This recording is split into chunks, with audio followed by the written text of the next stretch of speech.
Oi, eu sou o João. Oi, eu sou a Luana e hoje nós vamos falar sobre a escola literária mais polêmica e desagradável da história da literatura brasileira. A mais errada de todas. Não aceitarei e não tolerarei. A gente tá inaugurando um formato novo aqui, Luana. Vamos ver se vai dar certo. E não foi ideia minha, tá? Já vou tirar a culpa das minhas costas, porque vou ser atacada, as pessoas vão falar, só podia ser ideia de professor. Não foi. Eu relutei contra essa ideia. Por que você relutou, João? Porque é mais uma aula, né, Luana? Entendi. E você trabalha também ou só dá aula? Pelo amor de Deus. Não, tô brincando. Mas Luana sugeriu e a gente vai abordar, não é uma sequência, tanto é que a gente está começando completamente fora de ordem, né, Luana? A gente escolheu aqui um movimento literário, mas em alguns episódios a gente vai fazer como se fosse um episódio especial, não sei se a gente pode chamar assim, mas um novo formato em que a gente vai discutir as escolas literárias, os famosos estilos de época. Isso, e honrando o nosso formato, recomendar livros para vocês. Ou não. Não estou disposta.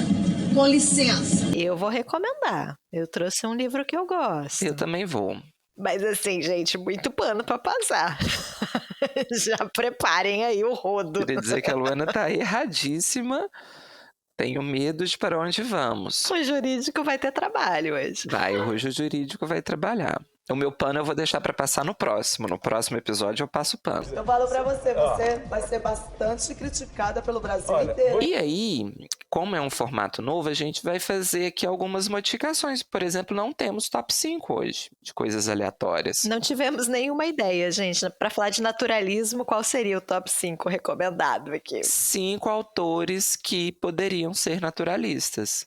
Monteiro Lobato, J.K. Rowling, que ficariam felizes, que nasceram fora da época. 5 autores cancelados. Um grande beijo para Mário Vargas Llosa, outro querido. É isso. Um beijo da Anitta. Mas vamos falar então sobre o naturalismo, que é essa escola literária do final do século XIX. A gente vai focar bastante aqui em Brasil, né, João? A gente tá começando fora de hora porque, sim, fora de ordem, né, Lu? Assim, não tem... E porque, na verdade, a gente pode até conversar sobre isso também. A gente vai contextualizar a escola literária, mas toda escola literária é, em maior ou menor escala, uma grande generalização. É muito difícil você ter assim, um marco realmente inicial. É quase sempre não, mas sempre talvez, né? É uma... fugiu a palavra, é uma abstração que se cria. Vamos combinar que se iniciou o movimento com a publicação da obra X e que acabou com a publicação da obra Y. Mas quando você analisa historicamente, obviamente as pessoas não trocam de um estilo de escrita, elas não mudam a ideologia, os pensamentos da noite para o dia. Então, é sempre uma convenção, era isso que eu queria dizer. Mas nos intervalos, a gente tem sempre autores que já antecipam características do movimento que vai vir na sequência, ao mesmo tempo que eles ainda mantêm de outras escolas. Então, a gente vai conversando aqui basicamente. Vai ficar um pouquinho mais complicado. Meu lado virginiano está aqui gritando, porque a gente escolheu começar do meio, do final do século XIX. Mas, para a gente iniciar a discussão, a gente vai falar então do naturalismo, que é uma escola que vai vir na sequência, ela se opõe ao romantismo. E aí depois a gente grava um episódio sobre o romantismo. Luana não quis começar pelo romantismo. Subjetividade humana, João, nesse momento? Não quer café. Mas tem coisas interessantes aqui do naturalismo, né? Primeiro, ele é considerado uma derivação de uma outra escola literária, que é o realismo. É um primeiro momento, quando a gente faz aquela reguinha que vocês já não suportam nas aulas de literatura, dos movimentos literários, normalmente vem um movimento literário que se opõe ao anterior. Nesse caso, a gente tem, na verdade, 3 movimentos literários ocupando a mesma região ali do espaço-tempo, que é o realismo, o naturalismo e o parnasianismo. Realismo é o do Machado, depois a gente fala sobre ele. Naturalismo vamos falar hoje, e parnasianismo talvez a gente nunca fale.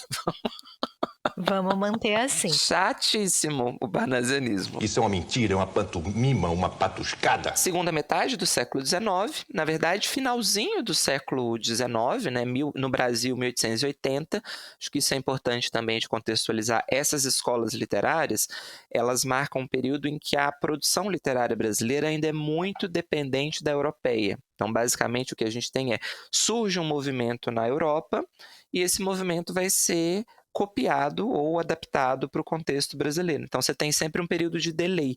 Normalmente surge na Europa e anos depois ele começa a ter adeptos aqui no Brasil. Mas o naturalismo começaria aqui no Brasil por 1880, 1881. A gente considera a publicação do Mulato, do Aloysio Azevedo, como a obra inaugural do naturalismo no Brasil, que é de 81, se eu não estou enganado.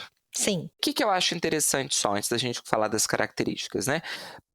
Essa divisão de naturalismo e realismo é uma questão mais complexa na literatura e ela é muitas vezes feita depois. No período não era tão clara essa divisão. Tanto é que se a gente pegar textos mais antigos, era comum você ver ali a crítica falando que o Machado era um autor naturalista, ou que o Aloysio Azevedo era um autor realista, ou que ele era realista / naturalista. Hoje a gente separa, a gente coloca cada uma no seu devido lugar.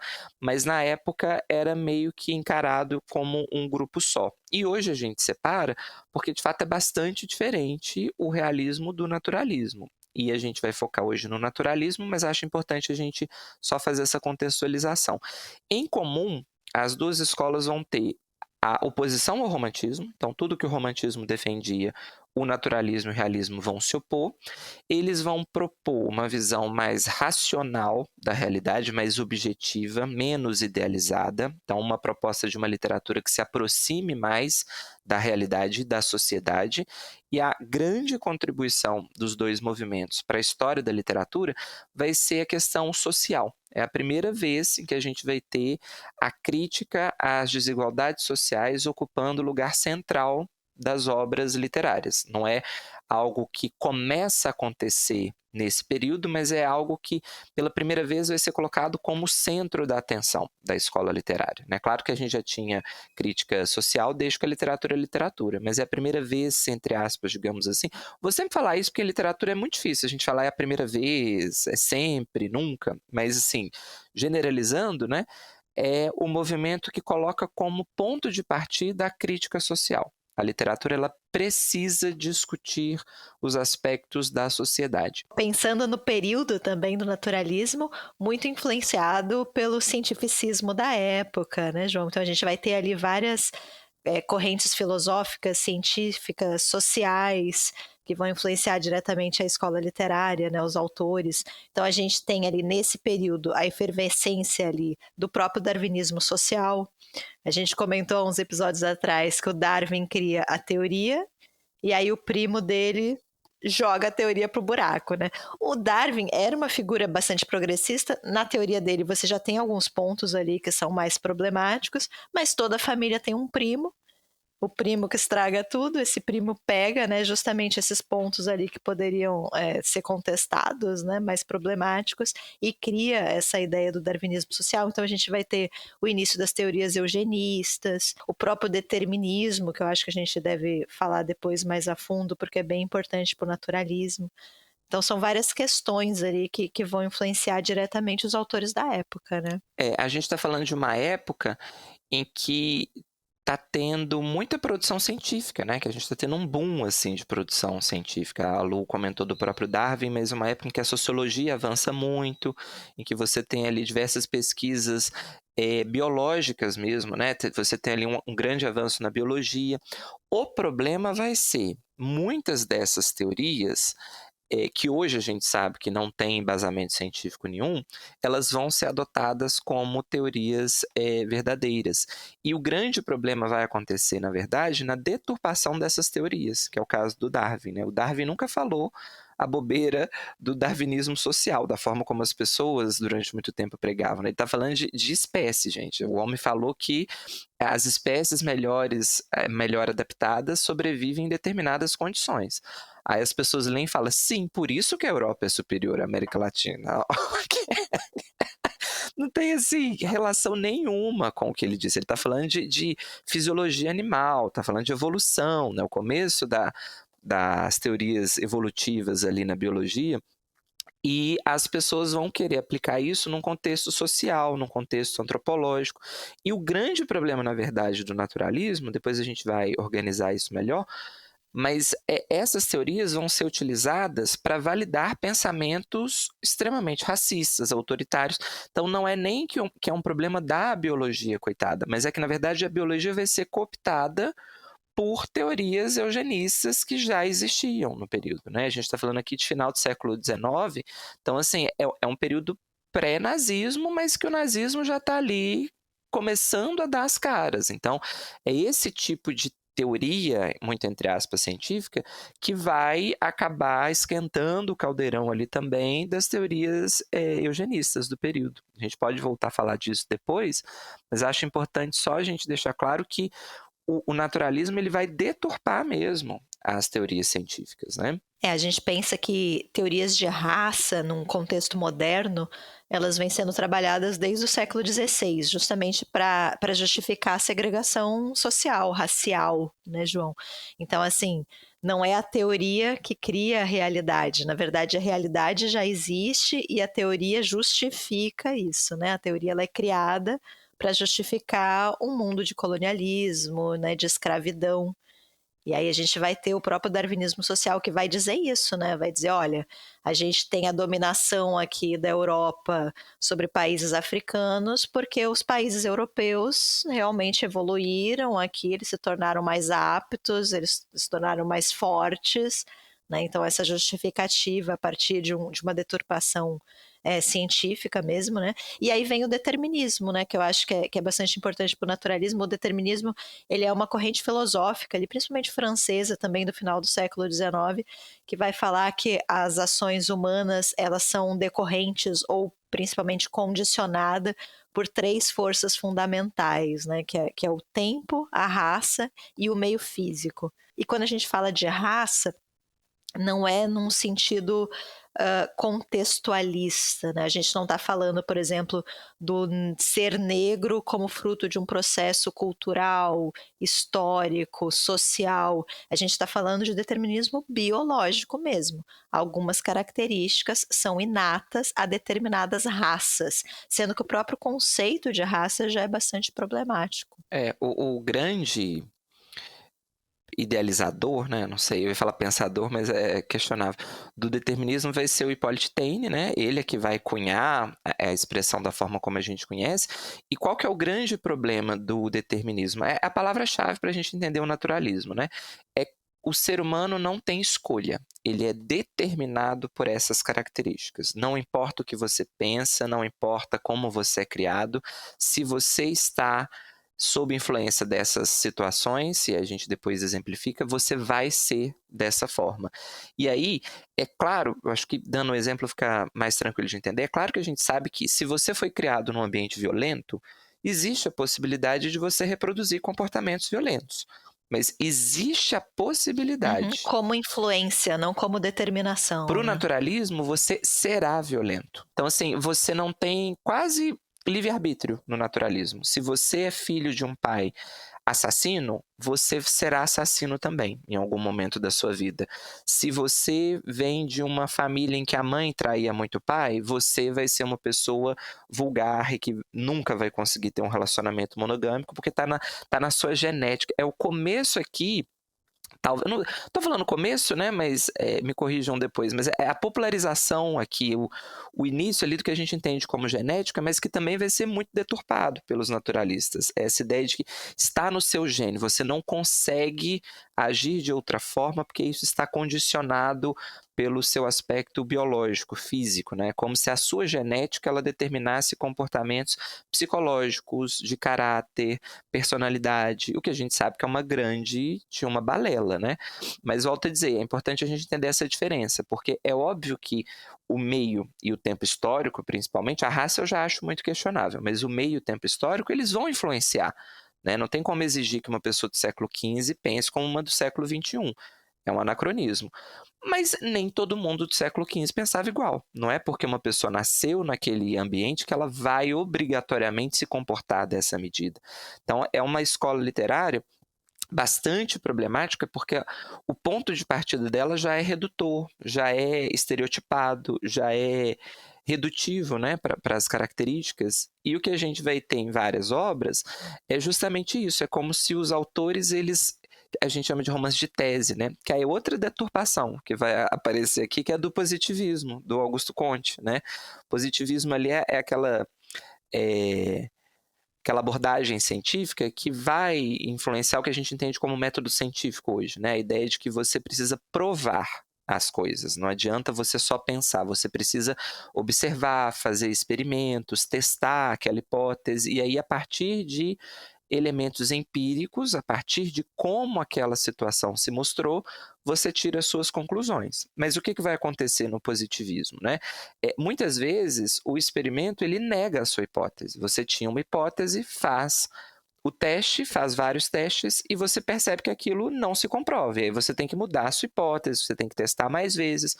Para a literatura isso não faz muito sentido, porque se eu tenho uma hipótese e eu sou escritor, é óbvio que o meu livro vai comprovar a minha hipótese, porque eu que estou escrevendo.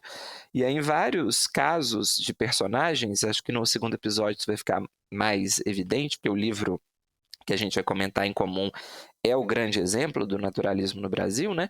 Mas ele é um romance de tese no sentido de que ele comprova todas ou quase todas essas ideias do naturalismo. Veja como o ambiente corrompe o ser humano. Se você é uma pessoa boa, mas você começa a viver num ambiente que é sujo, que é imoral, que é decrépito, você vai ser contaminada por isso também. Ninguém passa incólume a essa situação. É impossível ser uma boa pessoa vivendo num ambiente errado, entre aspas, né? O naturalismo vai trabalhar bastante com binarismos, com certo e errado, com bem e mal, com correto e incorreto, né? E só para exemplificar também essas questões de pesquisa que a Lu comentou, né? A gente tinha aqui já aquela série de experimentos, muito entre aspas, né, que vão medir tamanho de crânio para justificar que é óbvio que a mulher é mais burra do que o homem, porque veja, o crânio dela é menor do que o do homem.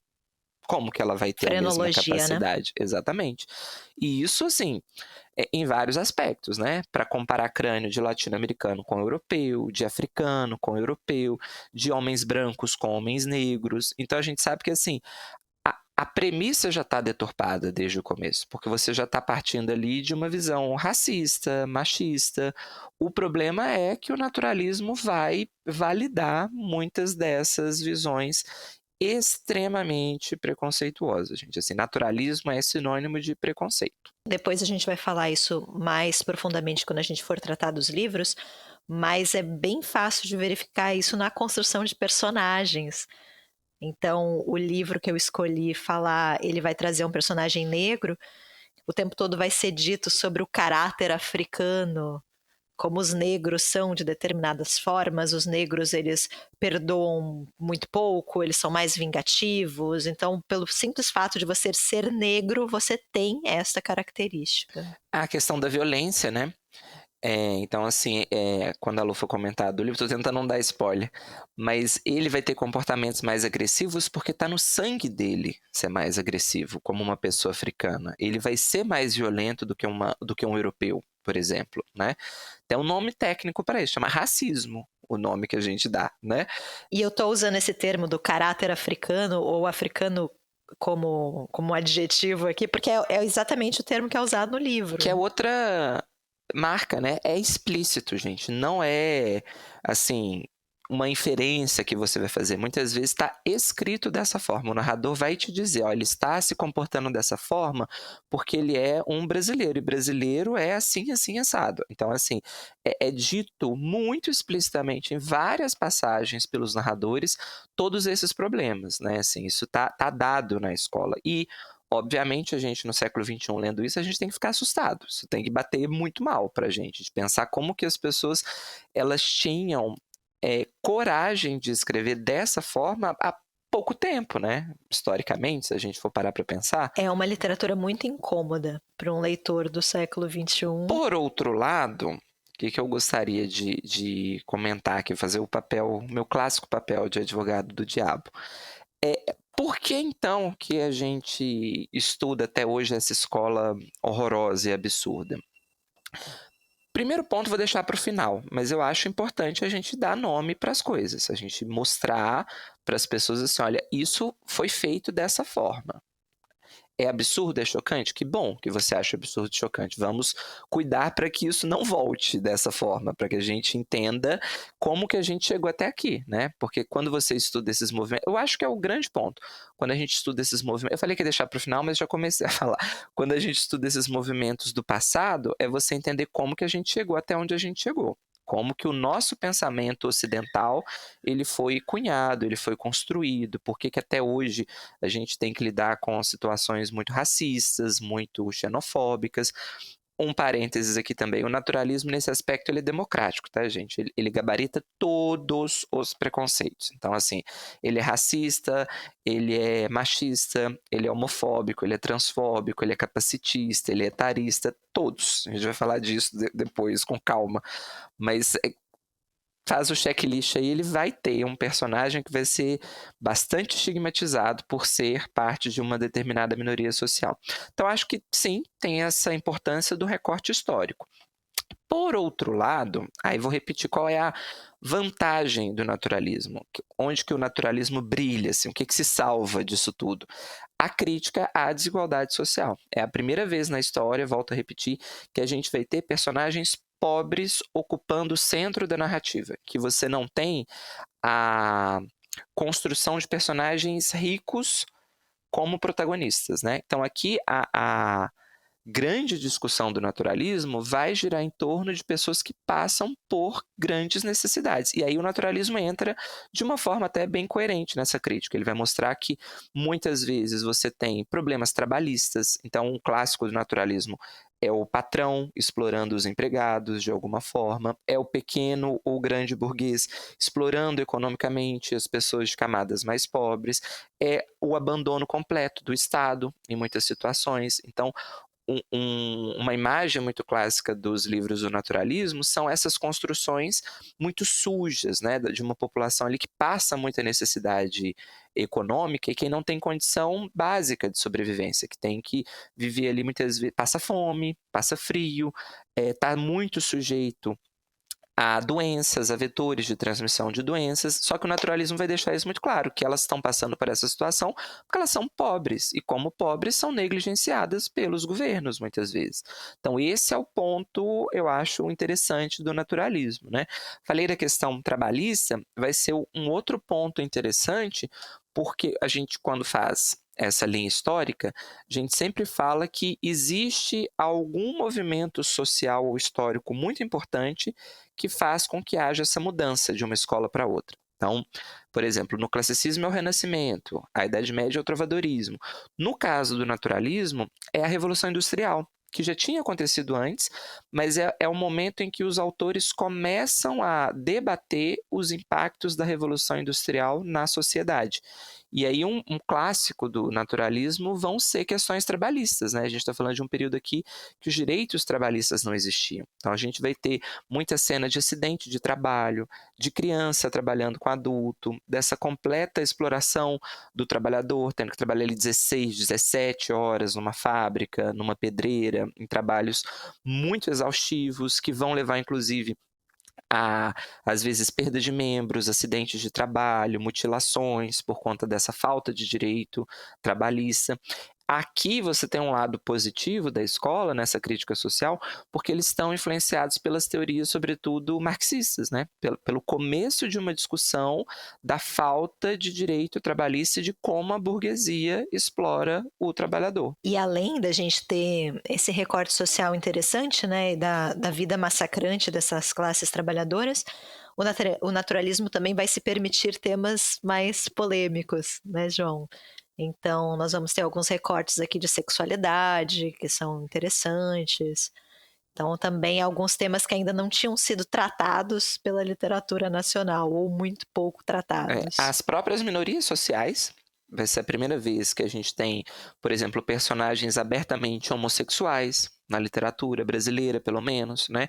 Que você tem personagens com deficiência física, em que você tem essas camadas sociais que historicamente eram negligenciadas pelo cânone ocidental. O problema vai ser, era melhor não ter falado, muitas vezes, porque vão aparecer sempre, no naturalismo, sempre ou quase sempre estigmatizadas. Porque a gente está falando, a questão da homossexualidade, por exemplo, vai ser uma questão muito complicada para o naturalismo, porque a gente vai ter vários personagens homossexuais, mas eles sempre vão ser logizados, é isso o verbo? Eles vão sempre ser tratados por um viés patológico, né? Então, assim, ele é um homossexual porque ele é doente. É isso que vai ser dito em vários momentos, né? Tem um nome para isso também, chama homofobia. Mas, assim, você vai ter correspondências muito problemáticas de, ele tem uma deficiência física, então ele também tem uma deficiência de caráter. Porque um corpo são é sinônimo de uma mente sã. Se o corpo tem algum defeito, entre aspas, porque é o naturalismo que vai encarar como defeito, né? Você também não pode ser uma pessoa com caráter sem nenhum defeito. Então, assim, são correspondências bastante problemáticas para o naturalismo que ele vai validar. Agora, por outro lado também, tem uma questão que eu acho até interessante. Como o naturalismo ele vai ter uma abordagem, ou ele tenta ter essa abordagem científica, ele vai tratar o ser humano como um animal. O ser humano é um ser vivo, como outro qualquer. E, como tal, ele está sujeito a relações que todo ser vivo está sujeito. Isso eu acho interessante, isso eu acho que rende uma boa discussão, né? Porque a diferença básica do realismo para o naturalismo vai ser essa. No realismo, o ser humano não presta. E ele não presta porque ele age sempre por egoísmo, pensando no que ele pode lucrar naquelas situações. Machado é o rei dessas situações, de mostrar como que o ser humano ele pensa, o que eu ganho aqui, como que eu saio na melhor nessa situação, como que eu perco menos aqui. O naturalismo ele também vai partir desse pressuposto, o ser humano não presta. Mas é diferente. No naturalismo lá, a suposta traição da Capitu, se ela traiu ou não, ela poderia ter traído porque o Escobar é um personagem mais bonito do que o Bentinho. Ele é mais interessante do que o Bentinho. Faz sentido ela se interessar por isso, porque ela está contabilizando mentalmente o que ela ganha e o que ela perde. No naturalismo, a gente vai ter muita cena de traição, mas porque o ser humano é uma máquina de hormônio, ele não se controla. Não é porque ele está pensando o que ele ganha ou o que ele perde, é porque ele é incontrolável, ele é uma besta, ele é movido por instinto, por hormônios. Então a gente vai ter muita cena de sexo e muita cena de violência para mostrar que o ser humano ele é incontrolável, ele é um animal, a gente não dá conta de se controlar. Então, em situações extremas, a gente deixa aflorar esse animal que, de fato, é a espécie humana, né? E aí tem um conceito interessante para isso, que vai ser a zoomorfização, que é você descrever os personagens no naturalismo sempre usando características de animais.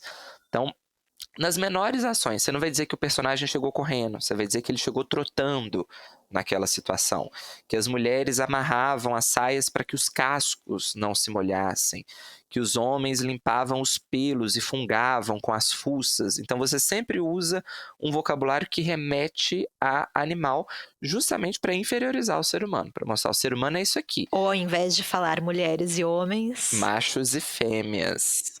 Principalmente nas cenas de sexo, né? É a primeira vez que a gente vai ter também cenas de sexo explícitas na literatura, mas são sempre cenas muito degradantes, né? Assim, tem a passagem famosa do Cortiço, que ele fala que ela cavalgava em corcovos de égua no cio, em cima da outra, são duas mulheres na cena. Então, assim, é sempre essa visão muito dramática até, eu diria, mas mais do que isso, depreciativa do ser humano no ato sexual, né? Mostrando como que o ser humano ele vira realmente um animal quando ele está ali. A Lu falou muito bem, é sempre macho, fêmea, cópula, coito, são palavras do universo animal para descrever o ato sexual. Os impulsos do sangue. Do sangue, não tem nada ali da idealização, do romance.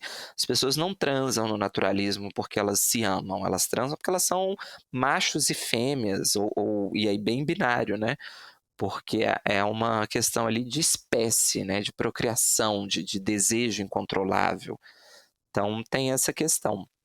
Mas sim, choca senhoras cenas, Luana. Muito, gente. E choca de verdade. Eu, bela recatada do lar aqui, li o livro e fiquei escandalizada. Eu não acreditei. É muito explícito, gente. No livro que eu li, tem uma cena de masturbação que, assim, é descrita em detalhes. É muito impressionante. Que é outra, acho que é a última, talvez, que eu gostaria de falar aqui, do naturalismo, que é essa linguagem que é hostil com o leitor, né?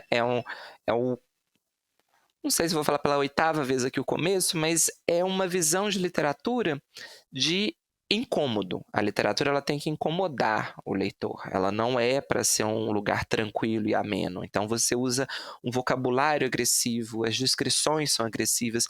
É o começo também de você usar cenas de escatologia na literatura. Então, como eles têm esse viés científico, tem sempre alguém passando mal, alguém doente, que aí você usa os sintomas, você descreve as características corporais que aquela doença está provocando, e não é assim, então fulano vomitou, vai ser então fulano expeliu um jorro esverdeado com pedaços de carne que ainda se mexeu. É para gerar nojo no leitor. Muitos detalhes nos fluidos. Sim, fluidos corporais, um grande tópico do naturalismo.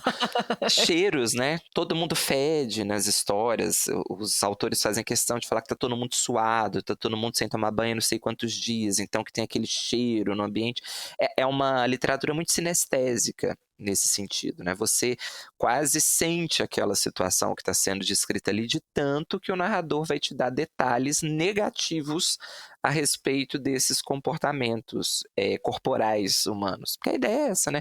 Você está aí no romantismo falando que a Aurélia é a grande estrela do salão, o ser humano é um bicho que sua, que vomita, que peida, que vai ao banheiro. Ele não vai usar essa expressão, ele vai falar caga, mas eu não sou naturalista, né, Luana? Então eu não vou usar essas expressões chulas. Disse ele, depois de ter usado. Sim. É isso, Luana? Quer acrescentar alguma coisa? Falamos de várias características, né? Então, muito influenciado pelas ciências biológicas, sociais, tentando ali explicar o comportamento humano, tratando sempre de temas bastante polêmicos, presença de crítica social, essa consequente Como é que você falou, João? Achei bonito. Zoomorfização. Questão de prova, hein? Tem que anotar. Uma linguagem mais coloquial, talvez. Eu acho que até mais uma linguagem, muitas vezes, vulgar mesmo, né? Em algumas obras, assim, carregada, dramática. Mas acho que é isso, né, João? E aí, certeza que os nossos ouvintes ficaram com muita vontade de ler. Por que não ler um livro que descreve em detalhes o ato de vomitar? Era tudo o que eu queria. Que nojo. Tudo que eu preciso no Brasil atual é ler sobre minorias sociais sendo agredidas. Exatamente, minorias sendo atacadas. Mas ainda assim, eu gostaria muito de recomendar o livro que eu trouxe aqui para falar para vocês. Então, se nessa altura ainda der tempo, eu acho que é uma boa indicação de leitura. Vai ter bolo. Eu vou fazer um contraponto no final. Minha indicação é um contraponto. Quer começar pela minha ou pela sua, João? Vai pela sua então, que aí eu encerro aqui falando, mas tá vendo que tem como não seguir? Porque isso é importante. Vou deixar aqui, ó, questão de reflexão.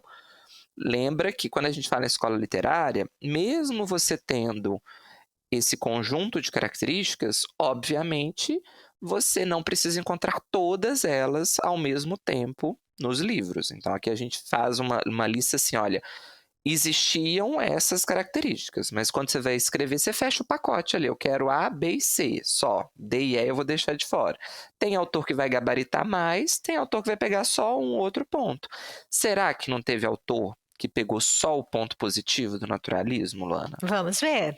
Aguardem. Às vezes teve. Mas eu trouxe para vocês, gente, então vou começar, João, pelo meu aqui. A gente só vai dar 2 indicações hoje, gente, porque a gente imaginou que a gente ia falar pra caramba, então para esse episódio não ficar muito longo, ao invés de ser um top 5, dessa vez vai ser um top 3.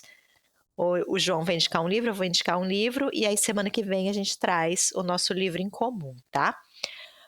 E eu acho que a nossa discussão vai render também de ambos os livros, Então, a editora aqui é contra episódios de 5 horas e meia. Mas eu trouxe para vocês um livro que se chama, olha o nome problemático aí, arrepios, estão preparados? Querem se sentar?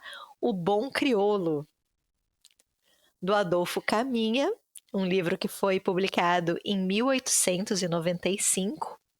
E aqui, João, nós temos um protagonista, que é o Amaro, que ele é um homem negro e gay. Olha esse perigo. Apertem os cintos. Vamos lá, então, mas antes vou contar sobre o que trata o livro. O Amaro era um homem escravizado que em algum momento consegue fugir da fazenda, onde ele era mantido prisioneiro. Ele tem cerca de 18 anos nessa época, ele foge, passa uma noite escura, a noite mais escura da sua vida, até que ele é capturado. Só que quando ele é capturado, ele vai ser capturado pelas forças policiais ali da região. Ao invés dele ser devolvido para a fazenda, ele vai ser recrutado para a marinha. E depois eu vou falar sobre isso, porque isso era uma prática relativamente comum da época. Só uma contextualização, Lu, como a gente falou do naturalismo, a gente está ali na segunda metade do século XIX, é justamente no período da Lei Áurea, né? Lei Áurea no Brasil, 1888. Então, em aspecto de Brasil, a gente está falando dessa transição de legalizar. A gente sabe que é muito mais complexo do que isso, mas legalmente agora a escravidão está proibida no Brasil e a gente está falando também da transição do Império para a República, né? Em 89. E isso é bastante mencionado no livro. O Amaro tem um retrato do imperador no quarto dele, então é bem este momento histórico. Ele não precisa exatamente a data, mas a gente sabe que está ali no final do século XIX, talvez um pouco antes da abolição da escravatura. Então a gente tem esse personagem então, que foge da fazenda, acaba sendo recrutado para a marinha e se torna um marinheiro. E a partir desse momento ele experimenta um certo sentimento de liberdade, porque para ele, na opinião dele, apesar das condições na marinha serem muito duras, não chegam nem perto das condições na fazenda. Então, naquele navio, ele recebe um salário muito baixo, mas recebe um salário, tem uma cama, tem as suas refeições, tem as suas folgas. Então, ele acaba se apaixonando por aquela vida. Ele se torna um excelente marinheiro. Durante 10 anos, ele vai trabalhar com uma postura exemplar. Ele é muito diligente no trabalho, ele é muito obediente, a ponto dele receber esse apelido de bom crioulo.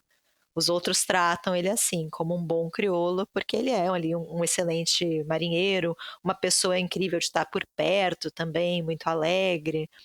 Então ele trabalha durante esses 10 anos, até que a corveta, que é o navio onde ele trabalha, né, um pequeno navio de guerra ali, a corveta, faz uma viagem para o sul do país, para o Rio Grande do Sul, eles são do Rio de Janeiro, né?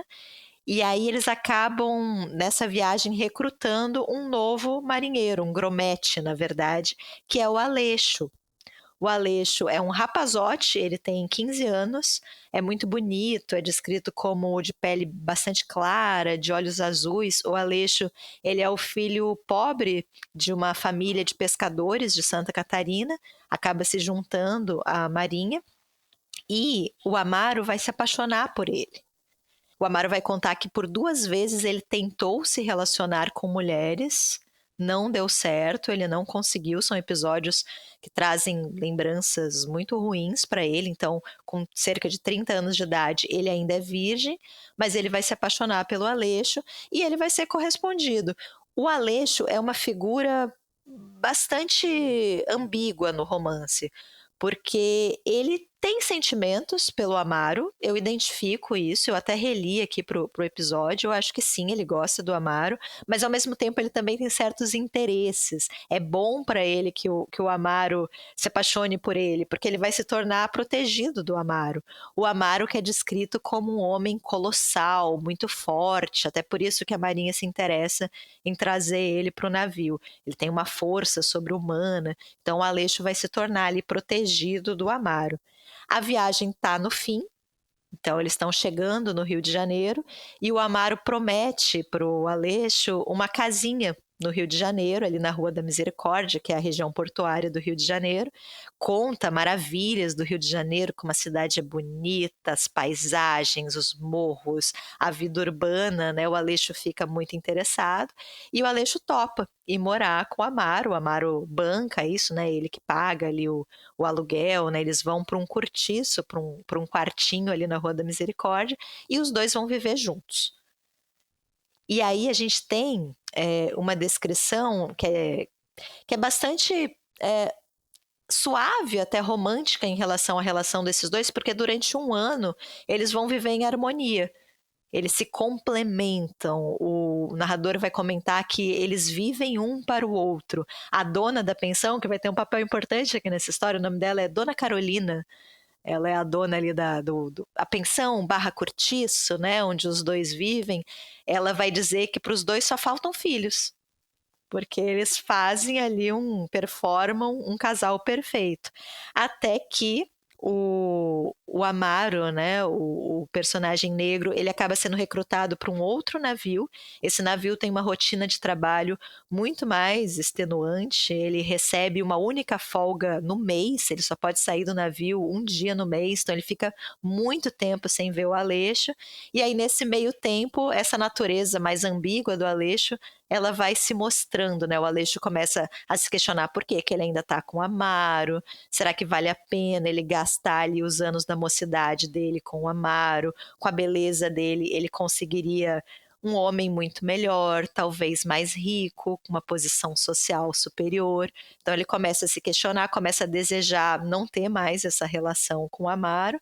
E aí, gente, olha esse escândalo aqui para a família tradicional brasileira. No fim, o Aleixo vai se relacionar com a Dona Carolina, com a dona da pensão, que é descrita como uma mulher velha para os padrões da época. Ela tem 38 anos, se eu não me engano, um pouco menos de 40 anos, mas na época já uma mulher mais velha, e ela tem fantasias, João. Ela queria saber como é deitar com um rapazote, um rapaz imberbe, porque sempre lembrando, né, o Aleixo é uma adolescente de 15 anos, 16 nesse momento. Aqui eu acho que vale a contextualização histórica. De fato, esses meninos iam trabalhar muito jovens na Marinha. Eu acho que a própria construção de adolescência da época ela era muito diferente do nosso mundo contemporâneo, mas ele era muito jovem, né? E a Dona Carolina tem essas fantasias aí, esses caprichos, ela acaba se relacionando com ele. E aí eu contei quase todo o livro, gente.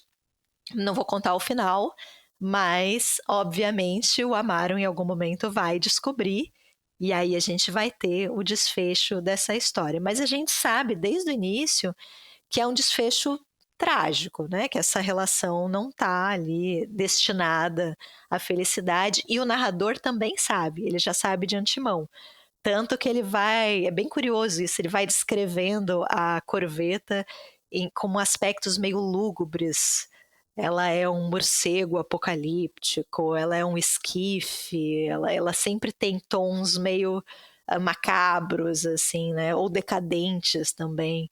Então ele sabe que aquilo vai chegar num lugar ruim, né? Que é a ideia do determinismo, né, também. É como se esse local já anunciasse o fim trágico, quer dizer, uma relação que começou ali, nesse ambiente, não tem como ela dar certo. Porque ela já está contaminada pela própria ambientação meio lúgubre do lugar. Sim. Antes de ir para a parte mais problemática, eu só queria fazer o recorte da crítica social. Até aí tudo bem. Nossa Senhora. Vai piorar, gente.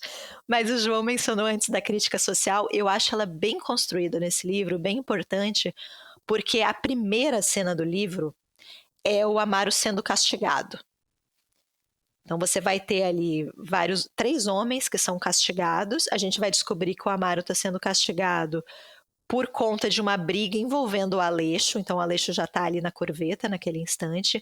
Alguém vai provocar o Aleixo, vai tentar fazer alguma maldade com ele. O Amaro toma as dores, protege, agride, né, o homem que de alguma forma ameaçou o Aleixo, e aí ele vai ser castigado. E como que era esse castigo nessa época, gente? Chibatada.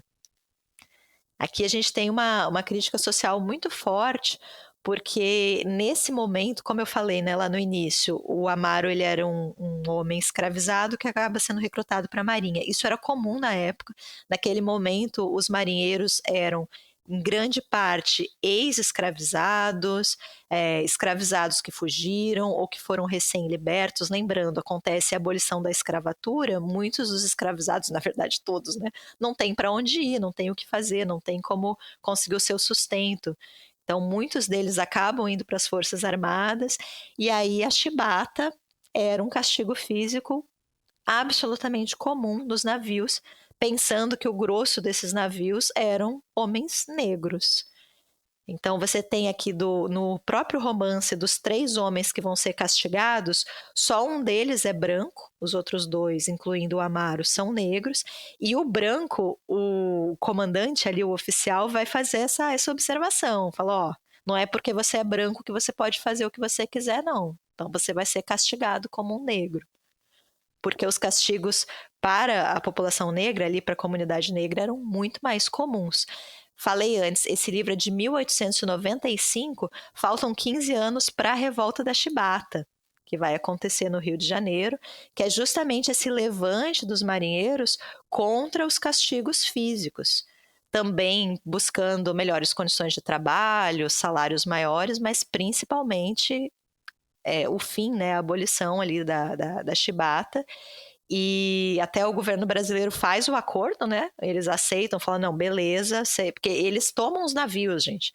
Eles tomam os navios, fazem ali um grande levante, e aí o governo fala, não, a gente vai cumprir, claro, acabou os castigos físicos, e na verdade o governo brasileiro trai, né, os revoltosos, eles vão ser presos, vão sofrer vários tipos de punição depois disso, o acordo não é cumprido. Então, um dos grandes momentos vergonhosos aí da história da República recém-criada. Já começou bem a República, já começou prometendo. E que é outro ponto que eu acho muito interessante dos livros naturalistas, mas eu acho que até extrapola a escola, mas dos livros desse período, é esse panorama histórico, né? Muitas das questões que a gente estuda em história, ou que a gente sabe que vão ser importantes para a construção de Brasil, tanto num viés positivo quanto num viés problemático, né? A grande parte dos problemas que a gente lida até hoje enquanto nação, eles vão ser retratados de alguma forma aqui no naturalismo. Então, esses eventos históricos ou antecipando ou mostrando assim, ó, vai acontecer isso daqui a pouco, mas os autores já estão sentindo ali, isso aqui vai dar muito ruim, não tem como isso aqui dar certo, né? Porque já é problemático. No livro que eu vou comentar tem um aspecto assim também, mas depois eu falo. E uma curiosidade aqui, saindo um pouco da história, mas o Adolfo Caminha era marinheiro. Ele tem uma história de vida interessante também, porque ele é cearense, ele vem de uma família pobre, acaba tendo que trabalhar mesmo na marinha, e aí ele vai ter problemas de saúde, vai pegar tuberculose, e Adolfo Caminha, inclusive, que morre muito jovem. Se eu não me engano, ele morre com 29 anos de tuberculose. Mas ele acaba tendo que se afastar da marinha, e aí ele vai trabalhar em várias coisas, vai se tornar funcionário público, vai tentar escrever para jornal, vai publicar livro, vai se virar ali para conseguir o sustento, né, sustentar a família. Então ele tem dois aspectos curiosos aqui, né? O primeiro é que ele está retratando algo que ele viu, com certeza ele testemunhou, está ficcionalizando algo que era familiar para ele, mas até essa construção de um escritor que vem de uma origem humilde. Isso também é interessante aqui em relação ao Adolfo Caminha. E as cenas de castigo físico das chibatas são muito fortes, gente. É impossível você ler aquilo e não se sensibilizar. São descrições muito cruas do que acontecia com aqueles homens. Mas aí vamos para as problematizações, né, João? João falou antes, bingo do preconceito aqui. Nossa, preenche toda a coluna e ainda grita bingo, né? Então, assim, realmente são bastante problemáticas. A gente pensando aqui em raça, assim, para passar um leve pano aqui para o Adolfo Caminha, grande parte das construções, das falas mais problemáticas mesmo do livro, elas estão na boca de personagens. Personagens estes que têm interesse em diminuir, em menosprezar o Amaro. Então a gente pode até entender ali que existe um objetivo, né, para você diminuir aquele personagem, mas são falas muito fortes, inclusive a que eu citei no início do episódio, né, muito falado o tal do caráter africano do personagem. Mas existem descrições, principalmente descrições do narrador, que são muito incômodas. Eu não vou comentar sobre elas, eu não quero falar isso em voz alta, mas são características físicas aqui que são bestializadas mesmo. Então, a força sobre-humana, os músculos, os lábios muito grossos. O combo do racismo, né? O combo do racismo. E aí você... Até a questões mais sutis... o personagem é muito mais resistente à dor, João. Então, os homens brancos aguentam 25 chibatadas, mas o Amaro não, ele aguenta 150 sem sangrar. Então, essa força, essa resistência, que também são construções absolutamente racistas. O uso dos adjetivos também eu acho muito curiosos, né? Porque tem uma questão que eu ainda não mencionei, que é o Amaro, ele tem problemas com a bebida. Então, eu comentei, né, que ele sempre foi um ótimo trabalhador, mas aí acontecem duas coisas que vão mudar o comportamento dele dentro da corveta. A primeira é a paixão dele, essa vivência do primeiro amor, que vai tornar ele, de fato, muito mais distraído, né? Tem essa questão, vai fazer com que ele se envolva em brigas por conta do Aleixo, mas o segundo ponto é a bebida. Então, o uso dos adjetivos aqui eu acho que merecem atenção, porque quando ele não bebe, ele é manso. E quando ele bebe, ele se torna uma fera. Então, exatamente essa bestialização do ser humano. Então, toda a violência que ele já traz dentro dele, de alguma forma, ela é libertada pela bebida, ela é liberada pela bebida. Então, a gente tem todas essas construções de raça que são bastante problemáticas. E aí a gente vem para o ponto que eu acho que é mais incômodo, pelo menos foi para mim, que é em relação à homossexualidade, né? Então, um personagem que é gay, ele vai se relacionar... A primeira relação sexual dele, de fato, é com o Aleixo. Como eu falei, né, a gente tem muitas descrições aqui, então eles vão ter relação sexual no próprio navio, depois eles vão para o quartinho deles, a gente vai ter algumas descrições aqui. O narrador, que é esse narrador mais clássico, onisciente, e que comenta, faz comentários sobre certos aspectos da história. Então ele vai falar que a homossexualidade é uma anomalia, é um delito contra a natureza. Então a gente vai ter o tempo inteiro esse juízo de valor, esse julgamento por parte do narrador. Só que aí, João, ó, vamos pro mais, hein? É agora que o jurídico trabalha. O que eu acho interessante nesse livro? Que existe toda essa questão do racismo e da homofobia, mas o Amaro, ele é construído de forma muito ambígua. Eu acho esse livro extremamente ambíguo e por isso que ele me desperta tanto interesse. Porque, sim, ele tem esse signo da depravação, da anomalia, mas ele é construído como um herói. Então, nós temos aqui 3 momentos do livro, gente, em que ele literalmente salva a vida de alguém. Um homem que vai estar convulsionando na rua, que ele salva, uma mulher que está prestes a ser atropelada por um bonde, ele salva, e a própria Dona Carolina, ela vai ser assaltada, vai ter ali uma ameaça de morte, e ele salva, cenas absolutamente heróicas. Ele tem um destino trágico, e a tragicidade também é uma característica, é um elemento importante de construções de heróis, pelo menos na nossa tradição ocidental. Ele tem um destino trágico porque ele vai ser traído por todas as pessoas que ele ama. E principalmente, gente, a gente simpatiza com o Amaro o tempo inteiro. Não só porque a gente acompanha... Nossa, a minha voz hoje tá indo embora, gente. Tem que pedir uma pastilha. Eu peguei uma gripe há 1 mês atrás e eu ainda tô tossindo. Eu não sei explicar para vocês.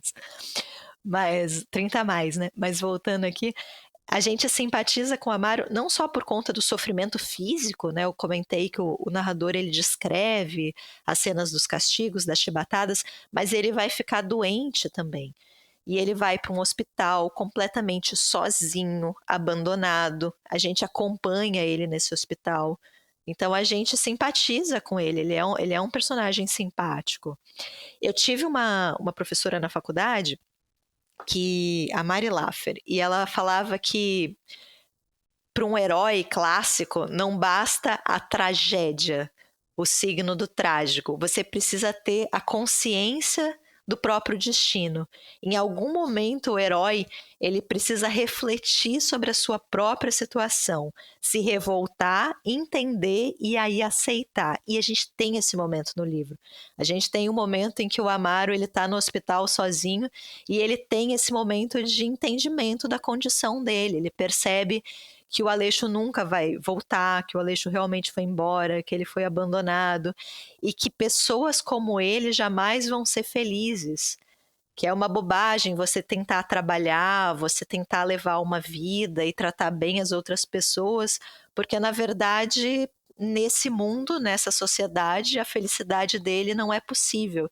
E eu acho um momento bonito, gente. Eu até trouxe aqui, com o perdão aqui do João, mas eu queria ler esse momento para vocês. É bem curtinho aqui, 4 linhas de texto, mas só para vocês perceberem esse momento de revelação, né, do personagem. Na tépida penumbra da enfermaria, o seu olhar tomava uma expressão dolorida e úmida, como o olhar de um náufrago perdido no círculo imenso das águas. Era uma tempestade surda e impenetrável, um desabar de todas as crenças, de todas as ilusões, de todas as forças que mantêm o equilíbrio de uma natureza humana em revolta. Eu acho um trecho tão bonito. Eu acho que é impossível a gente não sentir a dor desse personagem. Então, eu acho a construção do Amaro muito ambígua e as próprias pressões sociais que ele vai sofrer também são interessantes, porque, vejam, ele era uma pessoa trabalhadora e diligente. E aí ele tem esse momento em que ele tem essa primeira paixão e ele vai acabar bebendo e ele vai ter episódios de muita violência, de desobediência, mas aí ele vai morar com Aleixo e durante um ano ele tem toda a paz de espírito e toda a tranquilidade, toda a felicidade do mundo, ele não bebe mais. Então tá tudo bem enquanto ele vive aquele amor dele. Tudo se estabiliza, se desestabiliza a partir do momento que ele vai ser traído. E ele sofre as piores traições. Eu acho até bastante irônico, eu acho que até uma piscadela aqui, porque o narrador entende a relação dele com o Aleixo como profundamente problemática, mas aí o Aleixo vai se relacionar com uma mulher mais velha, uma mulher que é sustentada por um outro homem, então ele vai ser o amante dessa mulher. Então veja que a alternativa também não era lá das mais nobres, né? Também não era lá muito boa. Então, assim, eu acho um destino muito, muito trágico, assim, desse personagem, e acho que a gente fica decididamente condoído com o destino dele. Então eu acho que é isso, sabe? Essa ambiguidade, ela me interessa bastante no romance. E aí eu acho que tem essa questão, né, do porquê ler essas obras. Eu acho que, como a gente está comentando desde o início, né? Com certeza é uma literatura que causa desconforto e que agride a gente em diversos níveis, mas ao mesmo tempo ela traz esse retrato mesmo daquele momento. A impressão que eu tenho é que o personagem, o Adolfo Caminha, na verdade, o autor, ele se coloca um desafio grande demais, né? Ele tenta escrever esse personagem que tem muitas... ele pertence ali a diferentes minorias, né? Ele tem diferentes pressões sociais ali, perseguições a ser cumpridas e claramente ele falha. Mas tem coisas interessantes no Amaro também. Eu acho ele um personagem bastante interessante. Então é sempre um livro que me comove muito, assim. Eu fico genuinamente emocionada com ele. Gostaria que o final fosse outro, gostaria que o final fosse diferente. Não vou contar o final, mas aí eu acho que entra muito a questão da tese. Ele está provando um ponto. Ponto bem problemático. Exatamente. Livro de 1895, tratando de um personagem negro e homossexual. Não ia dar certo, né? Mas tem esse interesse histórico. Ia comentar que eu já li Bom Crioulo, li tem muito, muito tempo. E durante muito tempo, o Bom Crioulo foi considerado o primeiro romance homoerótico no Brasil, né? Hoje isso já é meio questionável, volto a dizer, em literatura é sempre muito complexo falar que é o primeiro que inaugura, principalmente quando a gente tem outras situações sociais, então sempre se descobre um outro romance que foi publicado antes e que não teve a repercussão que o outro teve, então cronologicamente teria vindo na frente, mas foi talvez aí o primeiro romance homoerótico popular no Brasil, né, de alguma forma, o que foi canonizado, mas é muito problemático realmente. Eu lembro muito também que a própria relação homoerótica ela é muito estigmatizada, ela é muito binária, né? Porque enquanto o amaro vai ser descrito como... É isso que o Caminha vai fazer, gente. Isso é bastante problemático, né? O amaro, ele é masculinizado e o Aleixo é feminilizado. Então, ele reproduz ali um comportamento binário de um relacionamento hétero dentro de uma relação homoerótica, e aí vai ser bastante estereotipado, bastante problemático, tanto nas descrições físicas, né? O amaro, ele é másculo, ele é viril, e o Aleixo é delicado, ele é sensível. Então, assim, tem bastante problemas. Até a questão, acho muito problemática, do próprio Aleixo, depois, quando ele trai o Amaro, né?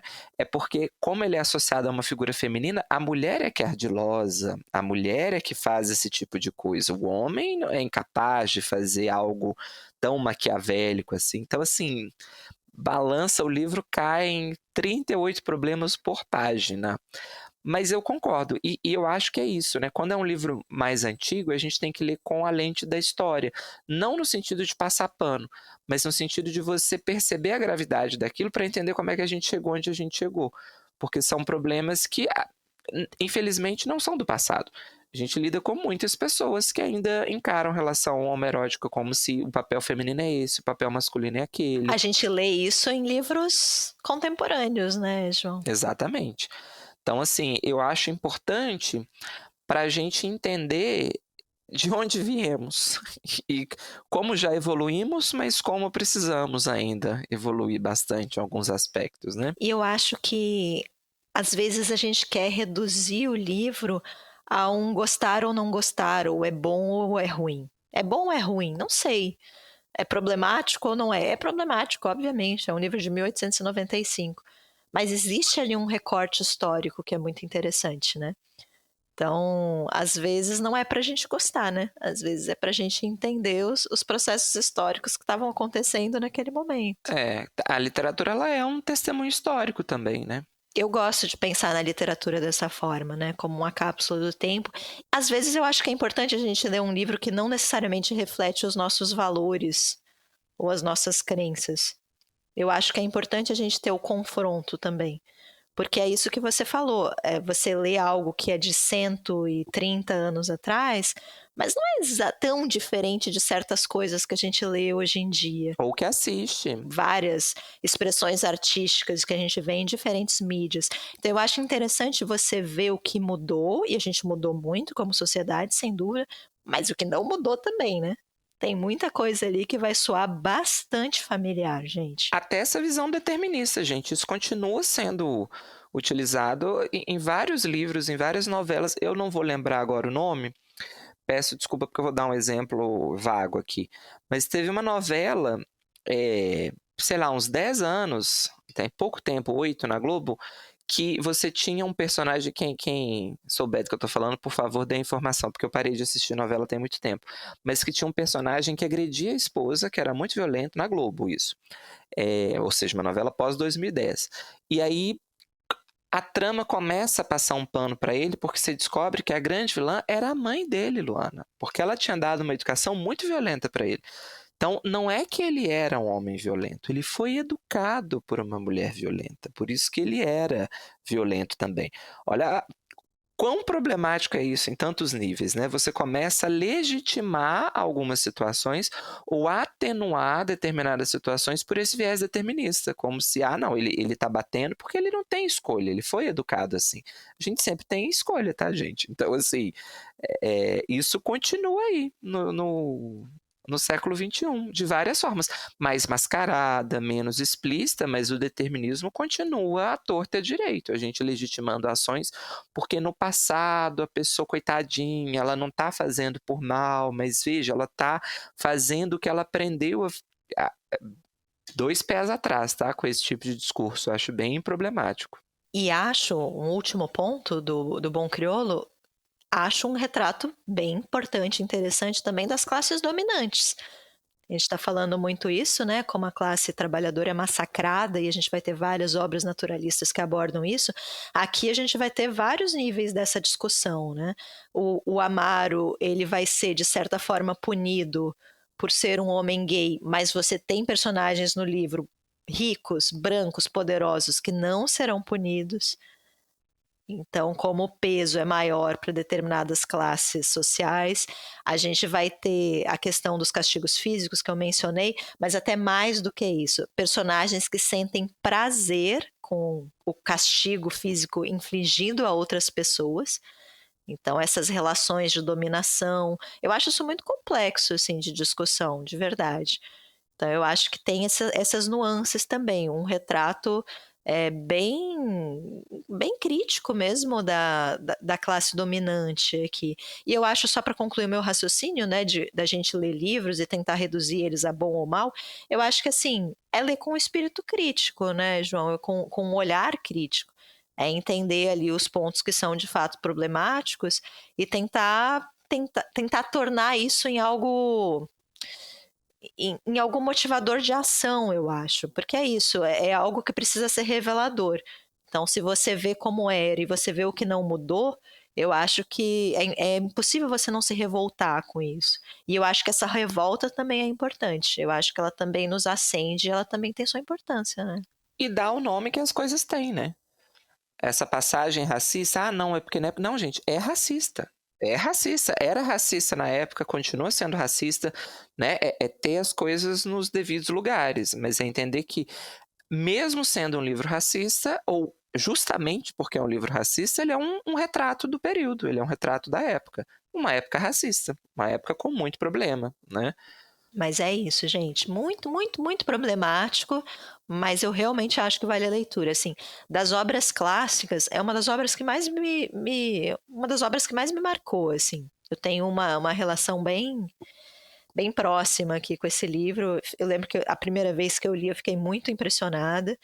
E fica aqui a recomendação para vocês, do Bom Crioulo, do Adolfo Caminha. Eu não comentei a edição, porque eu não lembro qual foi a edição que eu li. Como são livros em domínio público, tem várias edições no mercado, mas eu sei que tem uma recente pela Todavia. E pelo Ateliê Editorial também. E pela Martin Claret, que foi a edição que eu li, que tinha uma capa, na época, agora eles trocaram a capa, mas que tinha uma capa tão problemática quanto o livro. Ai, vou pesquisar. Agora João. eu não sei como tá, porque eu li na década de 90.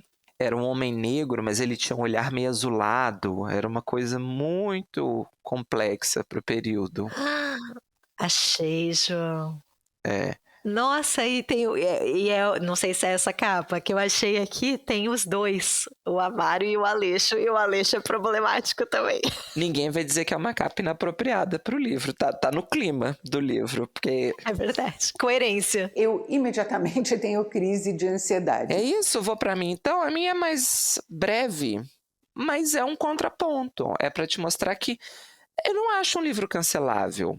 Pelo contrário, tem problema, tem derrapadinhas aqui, mas perto do Bom Crioulo é, assim, nossa, uma ode aos direitos humanos. Mas qual a sua indicação, então, João? Vou mostrar que dá para você, se você peneirar bastante, dá para você, mesmo dentro de um contexto literário bastante problemático, fazer alguma coisa que não seja problemático ou não seja tão problemático assim. E aí eu escolhi falar de uma autora que é, por si só, um capítulo à parte da nossa literatura, que é a Júlia Lopes de Almeida, com o Memórias de Marta. É uma novelinha, gente. Eu estou aqui com a edição da Penguin. Nessa edição, se a gente descontar aqui os textos de apoio, ele tem 80 páginas. Então, assim, é uma novela, nem é um romance, né? Muito curto, mas eu queria antes comentar da Júlia Lopes de Almeida, porque eu acho ela uma escritora bastante interessante. A Júlia, ela é uma escritora carioca, Ela escreve ali na virada do século, justamente do século XIX para o século XX, ela tem muita produção no começo do século XX ainda, e que foi uma autora que teve sucesso em vida, Luana. Olha só, uma mulher escrevendo no final do século XIX, começo do século XX, que tinha um público leitor muito cativo. Tem o texto de apoio dessa edição, só um parênteses, espetacular, viu? As edições da Penguin, sempre que você puder ler por elas, os textos de apoio ajudam bastante na contextualização histórica. Ela tinha um público leitor muito cativo, e ela, porém, apesar de ter sido um grande sucesso da crítica, você tem aqui trechos das resenhas no jornal sempre muito elogiosas a ela, colocando ela como a grande escritora do período dela, superior a todos os demais. Depois ela caiu meio que num esquecimento, e a gente voltou agora a resgatar a obra dela, muito nesse movimento acadêmico que tem sido feito e de uma forma louvável, de resgatar principalmente escritoras que foram silenciadas ao longo do período. Então, estou pensando aqui na Maria Firmina, estou pensando na Anísia Floresta e estou pensando na Júlia Lopes de Almeida. A Júlia Lopes tem um caso muito emblemático. Ela era muito bem relacionada, Luana, ela era amiga ou conhecida de autores como Machado de Assis, como os grandes nomes do período, e ela participou ativamente das discussões de fundação da Academia Brasileira de Letras. E aí o que aconteceu, Luana? Quando a Academia Brasileira de Letras foi criada, ela ficou de fora, porque era uma mulher, né? E aí o marido dela é eleito para a Academia Brasileira de Letras. Também era escritor, tá? Mas todo mundo sabe que ele ocupou o lugar dela. Ele vai falar isso. Ele era muito favorável a Júlia ocupar a cadeira, mas na época, tipo assim, dos 40 membros, acho que 5 ou 3 se posicionaram a favor dela ocupar, e a justificativa foi essa, né? Mas ela é mulher. E aí, como é que ela vai ocupar?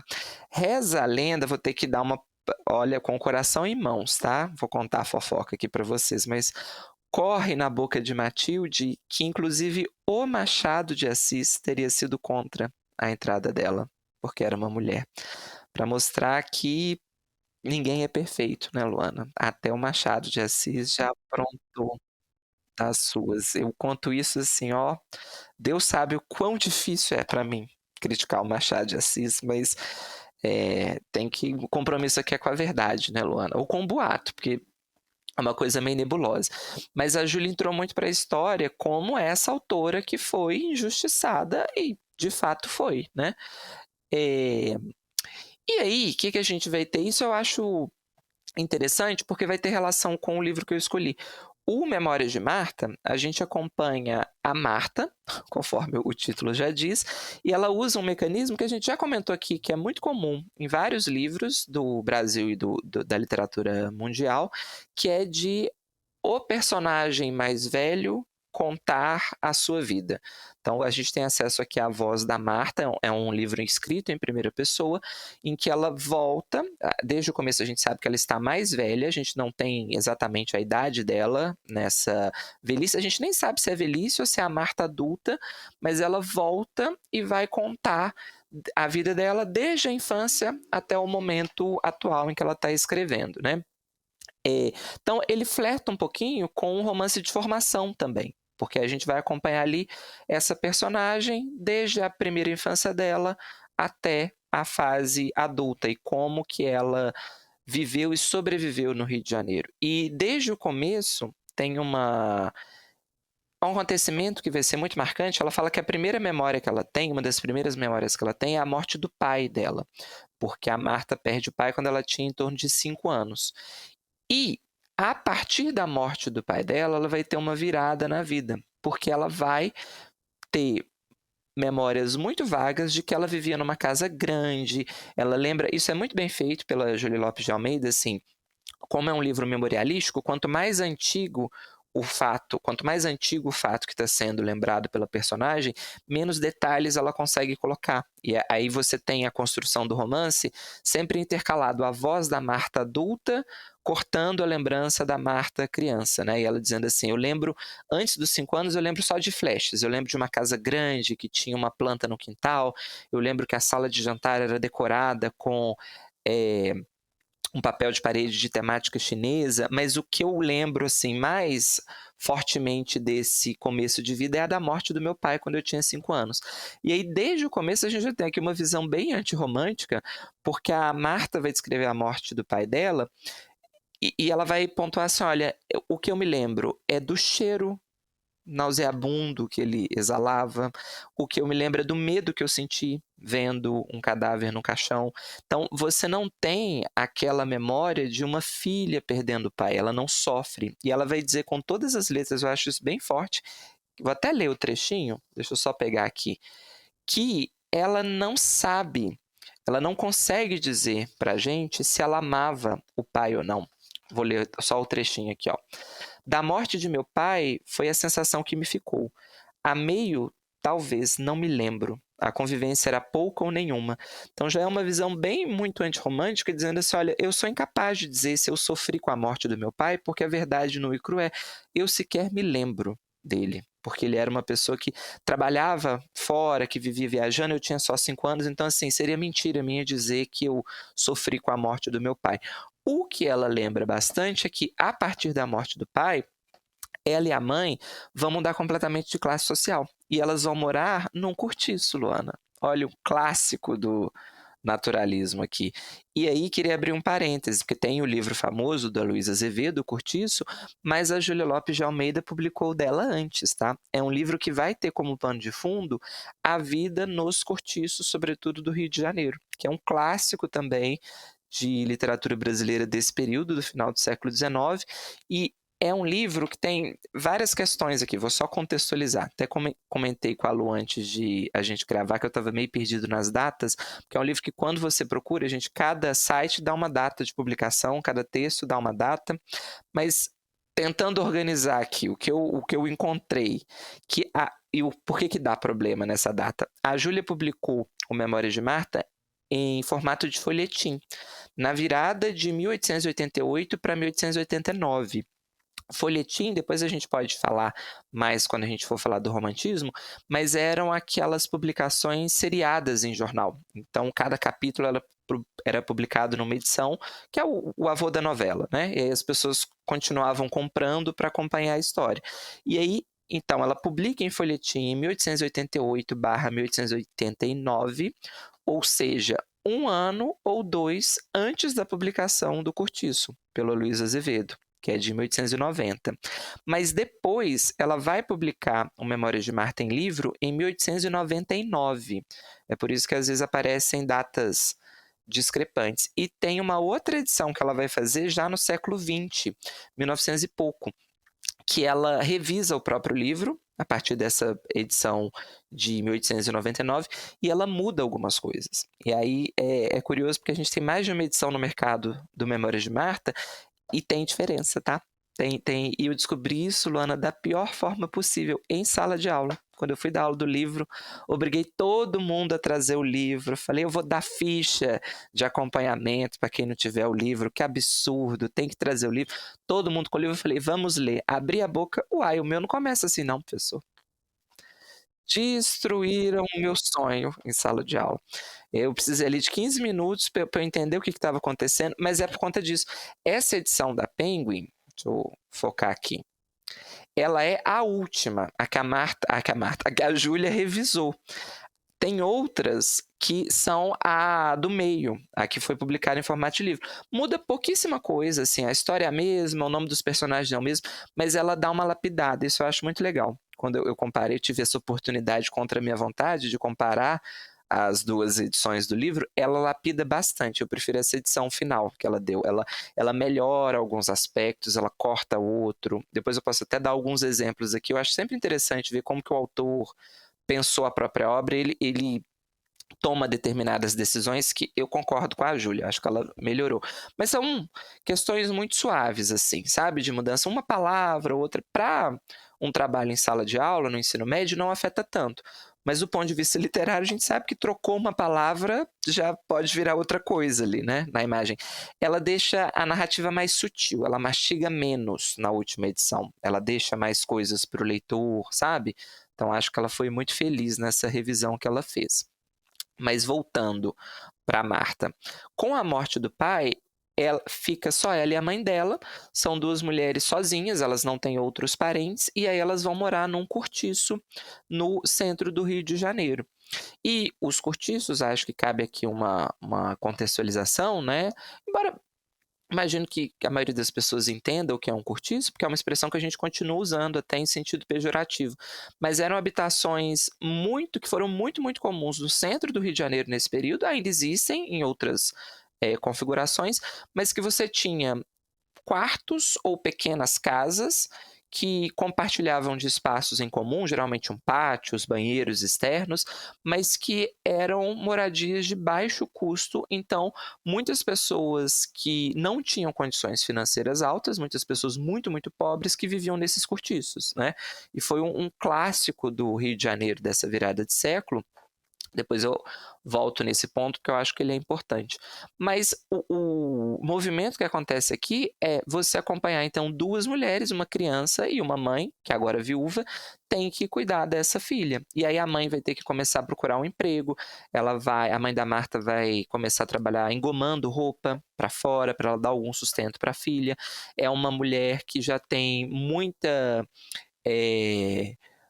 não é nomeado, mas você percebe que ela tem uma condição física mais debilitada, que ela está doente, ela tem alguma doença. No final do livro isso vai ser explicado, mas a gente acompanha esse sofrimento físico da mãe tendo que trabalhar, que se matar praticamente ali para dar um sustento para a filha, e as 2 muito, muito pobres. Então você tem essas imagens, e eu acho a Júlia aqui muito...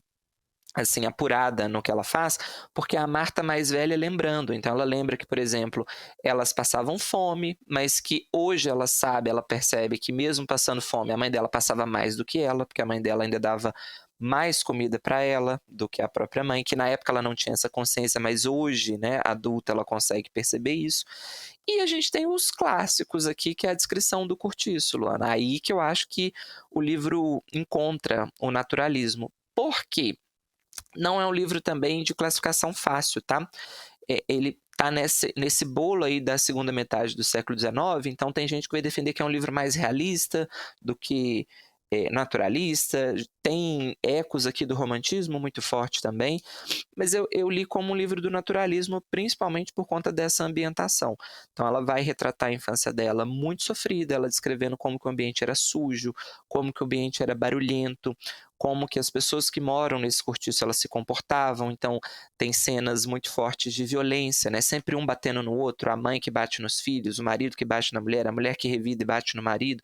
Então esse ambiente muito caótico, muito deturpado, em que de repente ela vai ser arremessada por conta dessa mudança de classe social.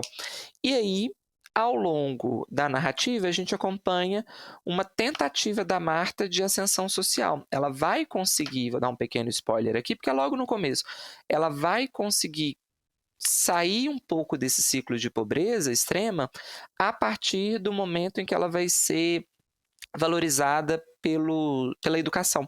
Então ela começa a estudar, aí tem uma professora que percebe nela capacidade, né, e aptidão, inclusive para lecionar. Ela vai ter um amadrinhamento dessa professora, que vai entender que ela precisa, inclusive, de alguma remuneração. E aí, quando ela tem um pouquinho mais de idade, ela começa meio que a trabalhar na escola como monitora, ajudante da professora, até que ela consegue se formar, vira professora também, consegue alugar uma casa, ela e a mãe dela, e sair do cortiço. Então a gente acompanha essa ascensão social muito, muito difícil da Marta, mas que vai acontecer pela educação aqui no livro.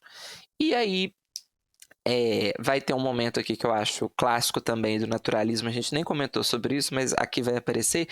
Tem um momento que a Marta ela começa a ter muitos problemas de saúde, ela vai ser diagnosticada como uma mulher muito nervosa, Luana. Ela tem problemas de nervo, ela passa mal quando ela fica contrariada, ela é uma mulher muito tímida. E aí qual que é um dos diagnósticos que ela vai receber, Luana? Qual, João? Histérica.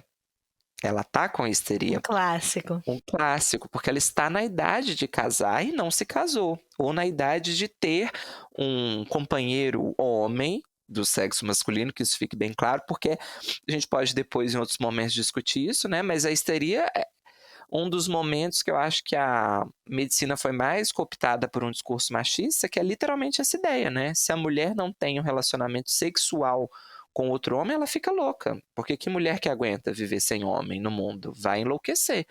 Então, assim, é um assunto bem complexo depois pra gente conversar, mas aqui vai aparecer. E eu acho muito maravilhoso como que a Júlia faz isso. Depois eu amarro, mas é uma piscadela da Júlia dizendo assim, olha que absurdo, né? Olha a sociedade que a gente vive. Não é, ela não valida essa postura, sabe? Eu acho que ela faz de um jeito mostrando assim, olha, as pessoas pensavam isso nessa época. Então a minha personagem vai sofrer com isso também. Mas é diferente, você não tem a narrativa validando essa postura, muito pelo contrário. A gente percebe aqui que grande parte das questões que a Marta está apresentando não é porque ela é uma mulher histérica que precisa casar, é porque ela é uma mulher que passou fome, que passou outros tipos de necessidade na infância e que, como tal, vai ter uma construção psicológica em vários aspectos traumatizadas pelas experiências que ela passou, né? Essa experiência de não ter acesso a condições básicas de sobrevivência. E isso vai ser completamente ignorado e vai falar, não, ela está passando mal, imagina, não é porque falta nutriente, é porque falta homem. Então, assim, acho muito sagaz a crítica que a Júlia faz, sabe, nesse aspecto. E aí aí entra também não vou tentar não contar tudo, porque é um livro muito curtinho, mas ela vai passar as férias na casa de campo dessa professora, ela vai se apaixonar por um rapaz, que é o Luiz, vai ter a primeira decepção amorosa dela, porque o Luiz, desde o começo, a gente sabe que ele é um grande canalha, que ele tá ali enganando a Marta porque, né, enfim, passando a perna nela, ela vai perceber que ela tá sendo enganada por ele, volta desiludida para o Rio de Janeiro, e aí ela recebe uma proposta de casamento, Luana, do vizinho mais velho dela, já um senhor. E ela acha aquilo muito absurdo, mas aí a gente vai ter o conflito final, que eu não vou dar spoiler, mas a primeira postura dela fala, claro que eu não vou me casar com esse senhor assim, que eu não conheço, que é um, né, assim, nem faz sentido na minha cabeça eu casar com um homem tão mais velho do que eu, que é o nosso vizinho, é super educado, mas eu não amo ele, eu tô longe de ter. Só que a mãe dela vai ter uma conversa séria com ela, vai dizer assim, minha filha, você tem que entender que na nossa situação, eu já tô doente, né? A mãe dela meio que anuncia assim, olha, eu não vou estar aqui para sempre para cuidar de você. Você agora tem um emprego, mas ainda é insuficiente o que você ganha. Uma mulher na nossa situação, na nossa sociedade principalmente, ela não pode se dar o luxo de viver solteira. E você tem que agradecer esse partido que apareceu. É um homem mais velho, mas é um homem correto, é um homem que não vai te oferecer nenhum grande transtorno ali no casamento, ele vai te tratar bem, ele vai ser respeitoso com você. Então pensa bem, porque assim, na nossa sociedade você não pode se dar o luxo de dizer não porque você não ama ele. Você precisa ainda de um homem para você ter uma condição de vida digna na nossa sociedade. E aí não vou contar a decisão da Marta, porque aí já é o finalzinho, mas o que eu acho maravilhoso aqui, a Júlia faz realmente uma construção, para mim, muito sagaz de como é a vida de uma mulher no Rio de Janeiro nessa virada de século. Porque ela vai descrevendo ali, desde o começo, quando o pai morre, e aí as duas mulheres ficam numa situação completamente diferente, mas para o final do livro a gente vai entender que não era exatamente isso. Não foi a morte do pai que levou as duas a uma mudança de classe social. O pai já estava em processo de falência também. Mas é um retrato muito de mulheres por mulheres, sabe? Desde o começo do livro a gente acompanha a mãe tendo que cuidar da filha, sem nenhum tipo de apoio naquela sociedade.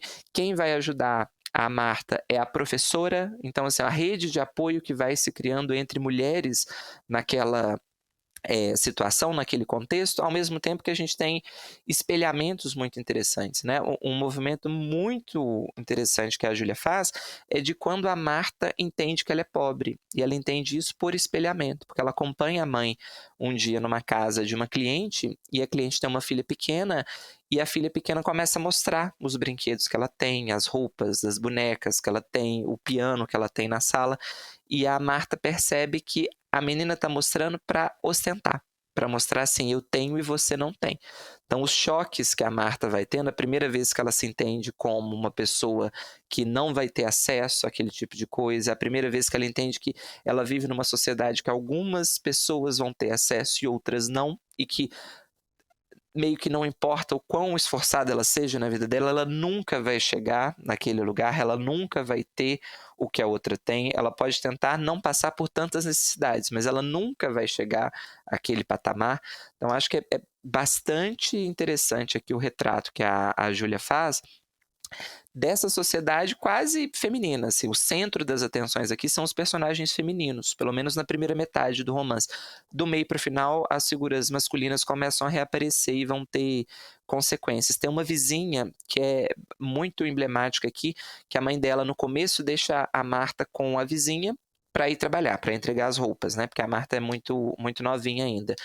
E essa vizinha tem uma filha que é a Carolina, que desde pequena, mesmo sendo criança, já cabe a ela a função de cuidar das tarefas domésticas, porque o pai e a mãe estão trabalhando, então ela que tem que cuidar dos 2 irmãos mais novos, ela não tem tempo para brincar com a Marta e as outras pessoas, porque ela tem que lavar roupa, porque ela tem que engomar, porque ela tem que cozinhar para os irmãos. Então, acho muito emblemático o recorte que a Júlia faz, sabe, na narrativa, e não acho que é gratuito.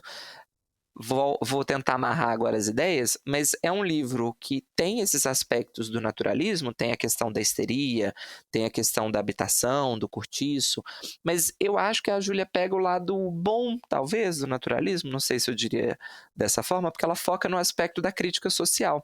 Vai ter uma derrapadinha aqui ou outra? Vai. Tem umas expressões que a gente sabe que envelheceu mal, então ela vai descrever o irmão da Carolina, ela vai falar que ele era mulatinho, então a descrição dá uma derrapada aqui numa construção meio racista, linguística, sabe?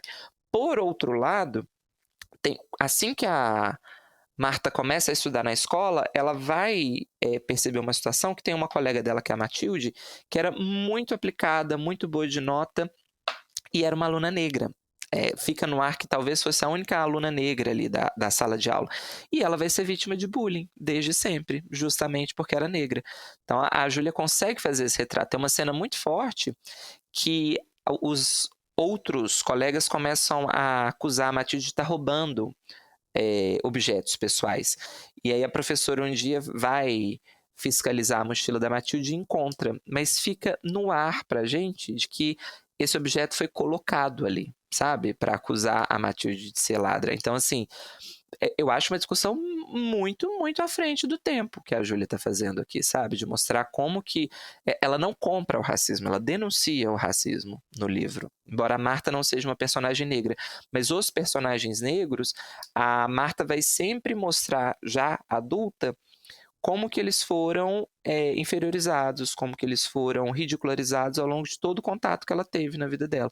Então, é um livro que faz uma denúncia interessante do racismo, mas, sobretudo, mostra como que era ser mulher e ser uma mulher sozinha nessa virada de século. Então, acho que a Júlia faz um trabalho aqui muito interessante desse panorama histórico sem os problemas do naturalismo, ou sem gabaritar os problemas. Tem um ou outro traço aqui que dá uma derrapadinha, mas é bastante diferente dos autores homens do período, sabe? E volto não, porque eu não falei, mas queria comentar isso. Não acho que é gratuito. Eu acho que essa diferença de tom, essa diferença de abordagem, vem justamente do fato de ser uma autora, uma mulher. Porque tenho pensado cada vez mais nisso, mas quando a gente lê também o Machado de Assis, que é um autor negro, ele está muito à frente do tempo dele nas críticas que ele faz ali no período do realismo, né? E eu não consigo dissociar isso do fato de serem 2 autores, aqui no caso do Machado e da Júlia, que são minorias sociais. É como se isso passasse para a obra, né? Você precisa de pessoas que estão fora desse centro para conseguir perceber o quão problemático é esse centro, né? É porque o Machado, pela questão racial, e a Júlia, pela questão de gênero, eles sabem como aquela sociedade funciona. Eles têm um outro olhar para perceber as falhas daquela sociedade, como as minorias são tratadas. E eles conseguem fazer isso na obra de uma forma, às vezes, bem mais madura do que os outros autores do período, que estão ali, às vezes, só papagueando e repetindo as características. Eu gosto muito disso, de como que a Júlia começa a obra dela mostrando quão complexa é a vida para uma mulher nessa virada de século, né? E ela não idealiza. Tanto é que a Marta consegue romper, de certa forma, com esse ciclo de pobreza, ela vai ter uma ascensão social, mas ainda assim ela nunca vai ter liberdade plena. Ela vai ter que decidir se ela casa ou não, e é uma decisão muito complexa, porque o que ela tem que ponderar não é o amor é o de menos, minha filha.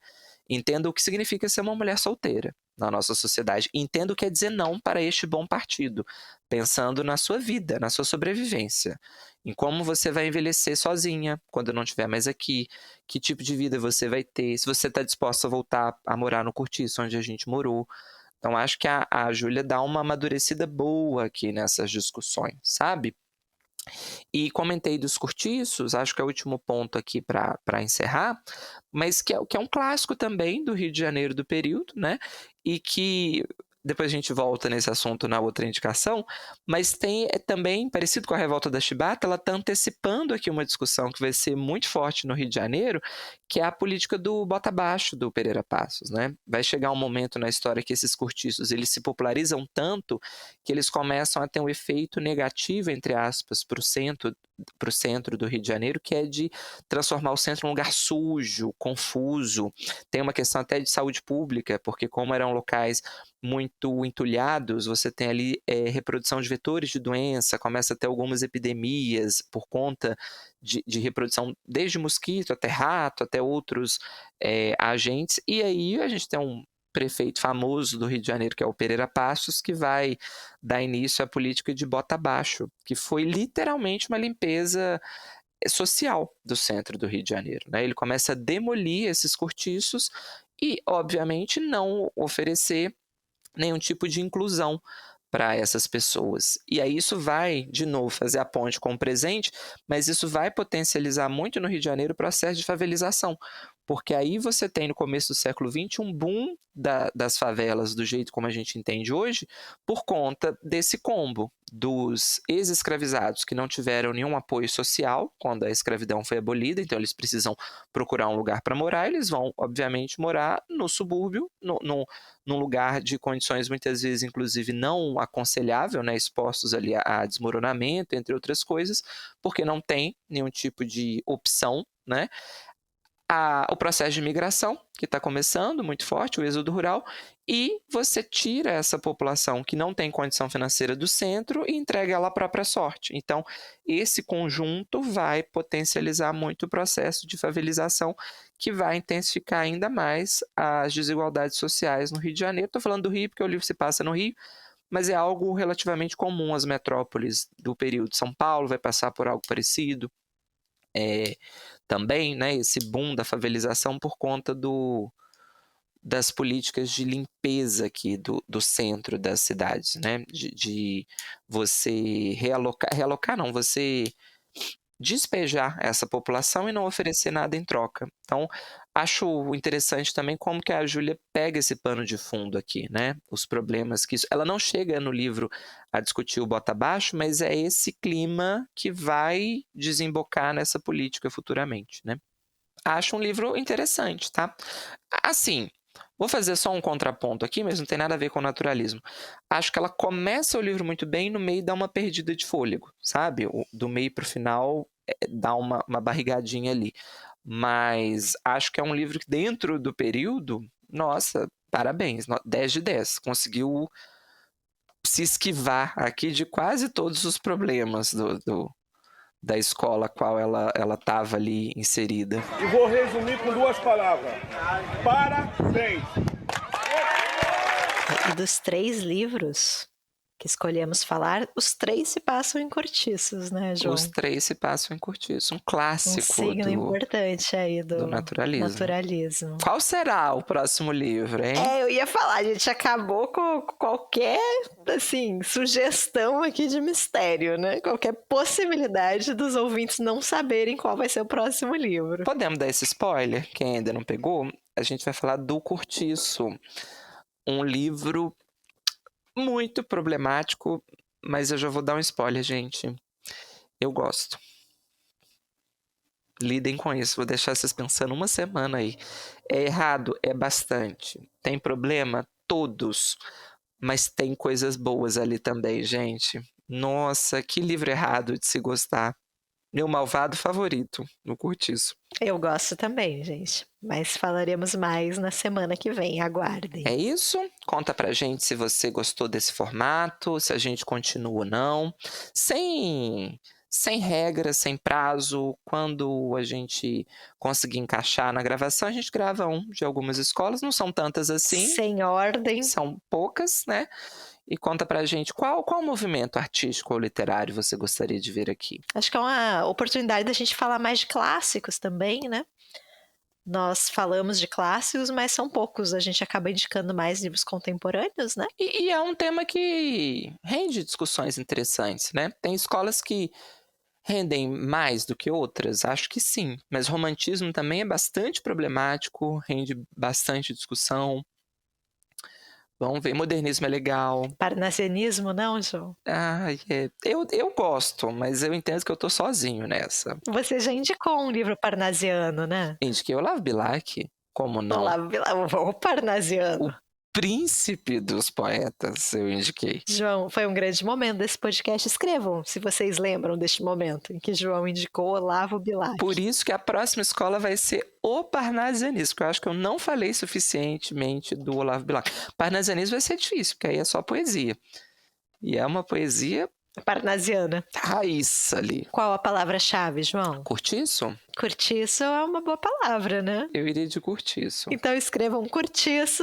Se vocês chegaram até aqui. Se vocês acharam esse episódio muito bagunçado, vocês podem comentar que curtiço, vocês dois. Sim, vamos criar essa gíria.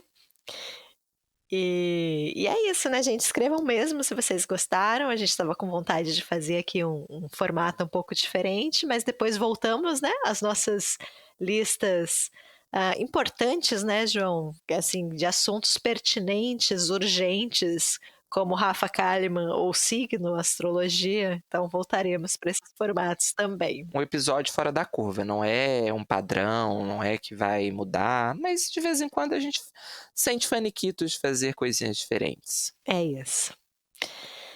Grande beijo para todo mundo. Boa semana. Beijo, beijo. Bons estudos, hein? Semana que vem a gente volta com prova. Quero ver. Eu ia falar, cadê a provinha, João? Cadê a prova? Até mais. Beijo.